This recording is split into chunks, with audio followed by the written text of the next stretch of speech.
नमस्कार।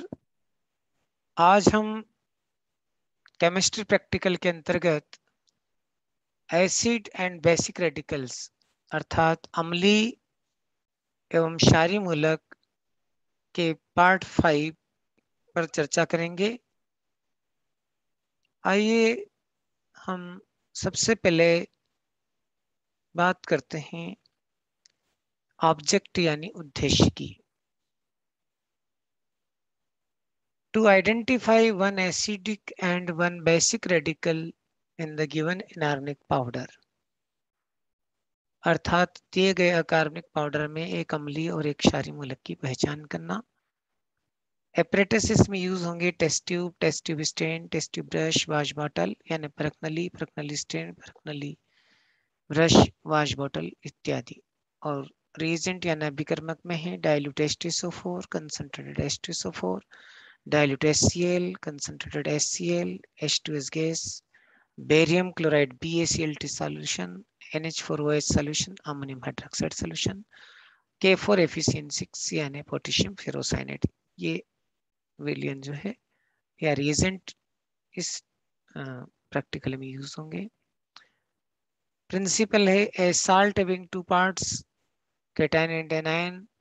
The negatively charged part of the salt is called anion, which has been derived from an acid is known as acid radical. और उसमें example आपको carbonate, acetate, chloride, sulphate के दे सकते हैं। And the positively charged part of a salt is called cation, which has been derived from base is known as basic radicals. Ammonium, copper, ferric, lead, ये जो है example आप दे सकते हैं। इस प्रकार हिंदी माध्यम में आप अम्लीय और क्षारीय मूलक के एग्जाम्पल लिख सकते हैं जो आपने पहले भी लिखे हैं।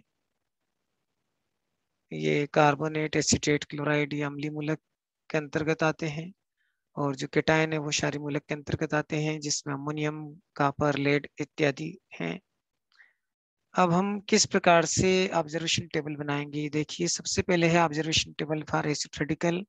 ऑब्जर्वेशन टेबल में 3 पार्ट हैं, एक्सपेरिमेंट, ऑब्जर्वेशन, इन्फरेंस।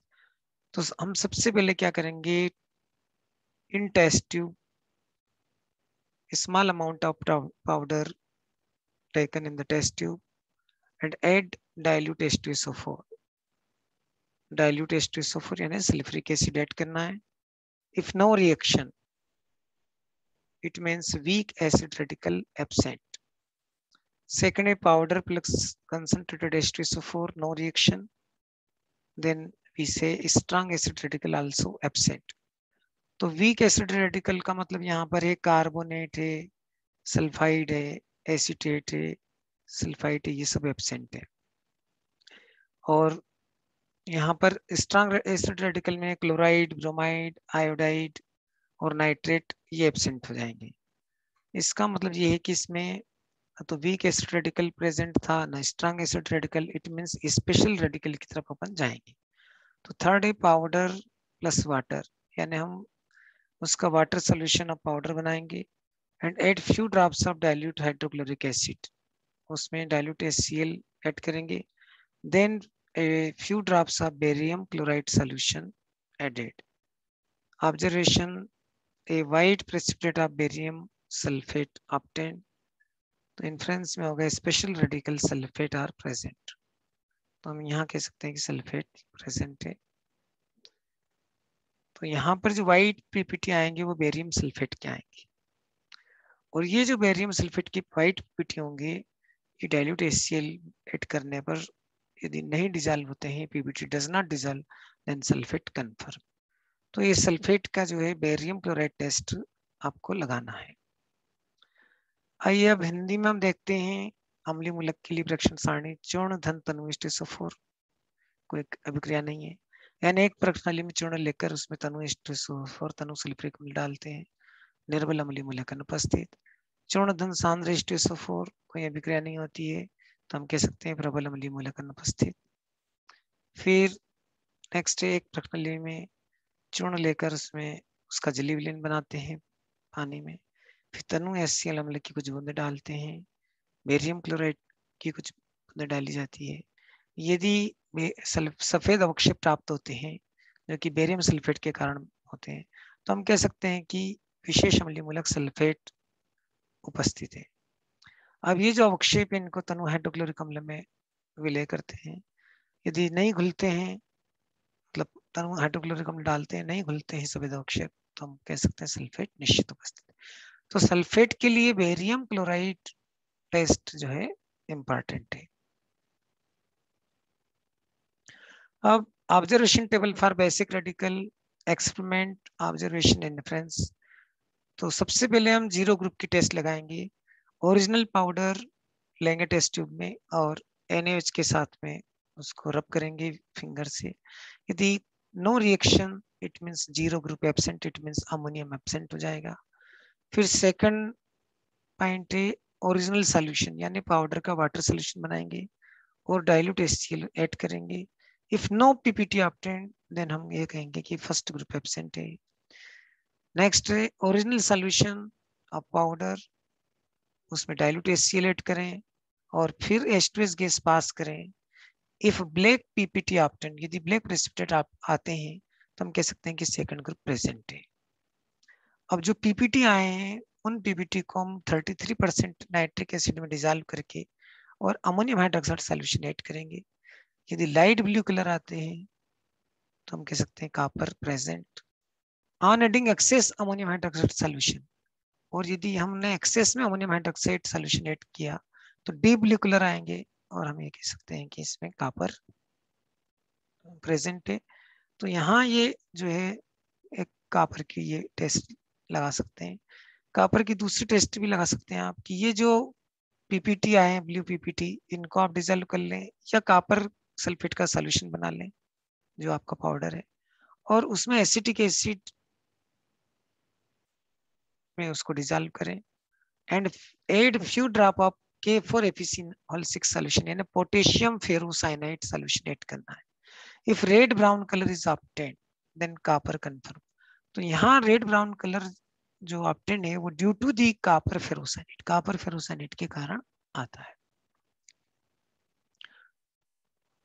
अब हिंदी माध्यम में आप इस ढंग से करेंगे कि चूर्ण लिया और उसमें NaOH मिलाया और उसको उंगली से यदि हम रगड़ें और यदि कोई अभिक्रिया नहीं होती है तो हम कह सकते हैं शून्य समूह अनुपस्थित है, यानी NH4 अनुपस्थित है। चूर्ण का जली विलयन लेकर उसमें तनु HCl अम्ल डालते हैं। यदि कोई अवक्षेप प्राप्त नहीं होता है तो हम कह सकते हैं प्रथम समूह अनुपस्थित है। पाउडर का जली विलयन और उसमें तनु HCl ऐड करते हैं, फिर H2S गैस प्रभावित करते हैं।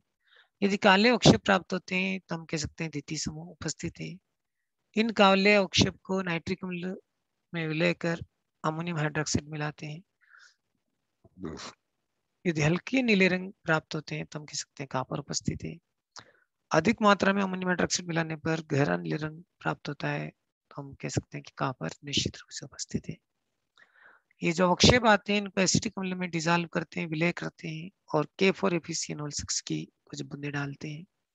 यदि लाल भूरे रंग के अवक्षेप प्राप्त होते हैं तो हम कह सकते हैं कि कॉपर निश्चित रूप से उपस्थित है। तो इस प्रकार से आप बेसिक रेडिकल के लिए ऑब्जर्वेशन टेबल बना सकते हैं और यहाँ पर जो है ये कॉपर की टेस्ट लगा सकते हैं। अब अम्लीय मूलक यानी सल्फेट की किस प्रकार से समीकरण लिखेंगे, तो यहाँ पर हमने पाउडर लिया कॉपर सल्फेट, बेरियम क्लोराइड उसमें ऐड किया। बेरियम सल्फेट के व्हाइट पीपीटी आते हैं, सफेद अवक्षेप आए यहाँ पे बेरियम सल्फेट के। यह अवक्षेप HCl अम्ल डालने पर यदि नहीं घुलते हैं तो हम कह सकते हैं पीपीटी नॉट डिसॉल्व। फिर बेसिक रेडिकल क्षारीय मूलक की कैसे पहचान करेंगे कॉपर की, तो कॉपर सल्फेट का जो सॉल्यूशन है उसमें HCl अम्ल की उपस्थिति में H2S गैस पास करते हैं, Cu2S बनता है, पीपीटी ब्लैक पीपीटी आते हैं, काले अवक्षेप प्राप्त होते हैं। अब ये जो काले अवक्षेप प्राप्त होते हैं कॉपर सल्फेट, मतलब ये कंफर्म होता है यहाँ पे कि सेकंड ग्रुप उपस्थित है। अमोनियम हाइड्रोक्साइड के साथ कॉपर सल्फेट हल्के नीले रंग के अवक्षेप देता है, कॉपर हाइड्रोक्साइड बनता है इस कारण से। तो यहाँ COH वोल्टवाइज बनता है, इसलिए हल्के नीले रंग के अवक्षय प्राप्त होते हैं। अब कॉपर सल्फेट में अमोनियम हाइड्रोक्साइड को यदि एक्सेस कर दें, अधिक मात्रा में मिलाएं, तो गहरे नीले रंग के अवक्षय प्राप्त होते हैं, CuNH3O4SO4 इन्हें टेट्रामीन कॉपर सल्फेट। तो इस प्रकार से गहरे नीले रंग के अवक्षय प्राप्त होते हैं, जिसको हम बोलते हैं टेट्रामीन कॉपर सल्फेट। और दूसरी टेस्ट ये भी लगा सकते हैं कि जो कॉपर सल्फेट है उसमें यदि हम पोटेशियम फेरोसाइनाइड लाएं तो लाल भूरे रंग के अवक्षय प्राप्त होते हैं, Cu2FeCnO6 के, जिसको हम बोलते हैं कॉपर फेरोसाइनाइड। और इस प्रकार से कॉपर की ये आप टेस्ट लगा सकते हैं अमोनियम हाइड्रोक्साइड के साथ भी, पोटेशियम फेरोसाइनाइड के साथ भी, और इससे परिणाम आप लिख सकते हैं। इसके बाद हम रिजल्ट यानी परिणाम लिखेंगे। तो acid radical sulphate and basic radical copper present in the given inorganic powder, यानी परिणाम लिखेंगे दिए गए अकार्बनिक पाउडर में अम्लीय मूलक सल्फेट और क्षारीय मूलक कॉपर उपस्थित है। Precautions: test tube should be clean and dry. A small amount of the powder should be taken in the test tube. Always add a small amount of reagents. Carefully observe the color and nature of the evolved gas in the reacting mixture. Do not smell gas in test tube directly. Confirmatory test is necessary for analysis of the acid and basic radicals. यानी सावधानियां लिखेंगे हिंदी माध्यम की students. Test tube साफ और सूखी होनी चाहिए। पाउडर की छोटी मात्रा या कम मात्रा लेना चाहिए टेस्ट ट्यूब में। हमेशा कम मात्रा में अभिकर्मक प्रयुक्त करना चाहिए और ध्यान रखना चाहिए कि आपके प्रैक्टिकल करते समय आपके हाथ पे ना गिरे अभिकर्मक। अभिक्रियाशील मिश्रण में कौन सी गैस निकल रही है, उसकी रंग और प्रकृति का ध्यानपूर्वक निरीक्षण करना चाहिए। टेस्ट ट्यूब से कभी भी सीधे गैस को नहीं सोना चाहिए, थोड़ा टेस्ट ट्यूब को साइड में रख करके सोना चाहिए। अम्लीय तथा क्षारीय मूलक के विश्लेषण के लिए पुष्टि परीक्षण अत्यंत आवश्यक है।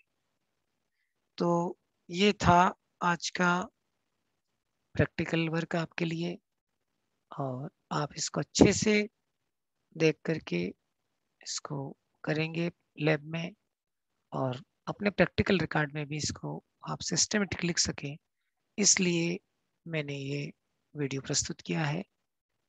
निश्चित रूप से इससे आपको फायदा होगा। Thank you very much.